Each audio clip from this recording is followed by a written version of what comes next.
Welcome to The Explainer. So, you wake up after a solid 8 hours, grab your coffee, and you still feel like you're dragging yourself through thick mud. Trust me, you are absolutely not alone. Waking up tired despite doing everything right is a totally universal frustration. It literally drains the joy right out of our days. But today, we're going to solve this mystery. We're breaking down exactly why you feel so exhausted all the time and, way more importantly, how to actually fix it. Let's dive right in. It turns out exhaustion isn't just a simple lack of sleep. It's actually this really fascinating, complex triad.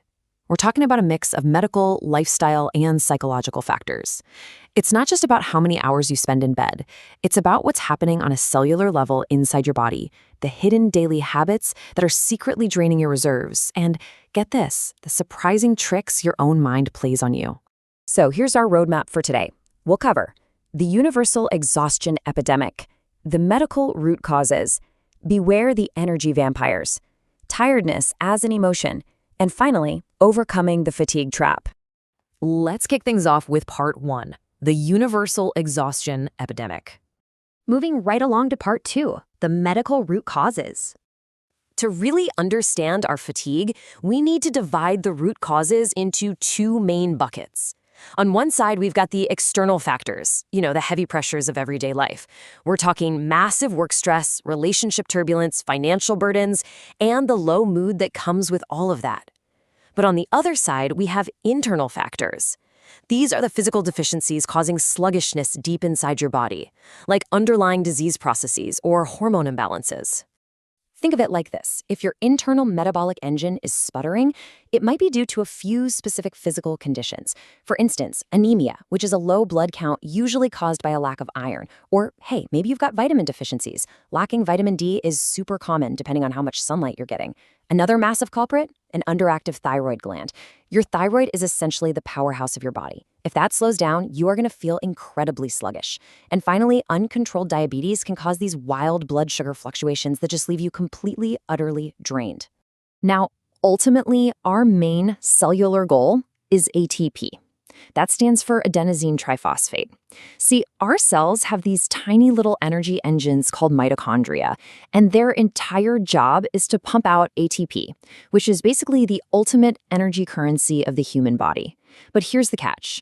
As we get older, or if we're dealing with chronic illnesses, we actually lose mitochondria, and our ATP production drops. So keeping those ATP levels high, that is the name of the game here. That brings us to part 3. Beware the energy vampires. Okay, so what exactly is draining all that precious ATP? Well, you've got to watch out for these 6 lifestyle energy vampires. Number 1, a lack of high-quality sleep. And I don't just mean hours in bed, I mean actual restorative sleep, which is so often ruined by staring at blue light screens right before you close your eyes. Number 2 is physical inactivity. Number 3 is chronic stress, which spikes your cortisol and actually reduces ATP production. Number 4, a poor diet, loading up on processed foods and added sugars that cause those massive crashes. Number 5 is poor fluid choices. And number 6, social isolation. Yeah, withdrawing from real-life face-to-face connection is heavily linked to low mood and feeling totally wiped out. Let's zoom in on inactivity for a second, because there's this really fascinating thing called the exercise paradox. You might be sitting there thinking, well, I'm tired, so obviously I shouldn't exercise, right? Wrong. Resting too much actually causes fatigue. Being completely sedentary literally shrinks your muscles, meaning you have fewer mitochondria to produce that ATP we just talked about. Yes, okay, exercising makes you temporarily tired right after you do it, but over time, it strengthens your muscles, forces them to conserve energy, and produces ATP way more efficiently. It literally builds your baseline energy from the ground up. Now, there's also a totally counterintuitive reality when it comes to our fluid choices. We always think caffeine gives us energy and a glass of wine helps us sleep, right? Nope. Both caffeine and alcohol suppress this hormone in your brain called ADH. And when your ADH levels are low, your kidneys can't hold on to water. That means you end up having to use the bathroom constantly, which dehydrates you and completely shatters those deep, restorative sleep cycles. Throw in some excessive sugary drinks that cause sugar overload in the kidneys, and man, you have got a perfect recipe for total exhaustion. All right, let's pivot to part 4. Tiredness as an emotion. What if I told you that your physical body might be perfectly fine, but your brain is actively creating an illusion of fatigue? Seriously, prepare for a total paradigm shift here. Tiredness is actually an adaptive, emotional mechanism created by your brain to stop you from wasting energy on tasks that have a low probability of success. We always think of tiredness purely as this physiological lack of calories or sleep, right? But in reality, it is just as much an emotion as anxiety or anger, and it's literally designed by evolution to protect you. Think of it like standing at the base of Mount Everest and looking up. If you want to climb it, your brain starts calculating the massive, staggering effort required. It realizes, hey, wait a minute, we might not even make it to the summit. What is the point of climbing 25,000 feet just to turn around and come back? So to prevent you from wasting all those precious calories on a super risky endeavor, it just flips the tired switch. It makes you feel physically exhausted right there on the spot, so you don't even try. And honestly, this brilliantly explains why you can have 8 perfect hours of sleep, a totally flawless diet, but the exact second you sit down to pay a mountain of taxes or, start writing a year-long dissertation, you instantly feel exhausted.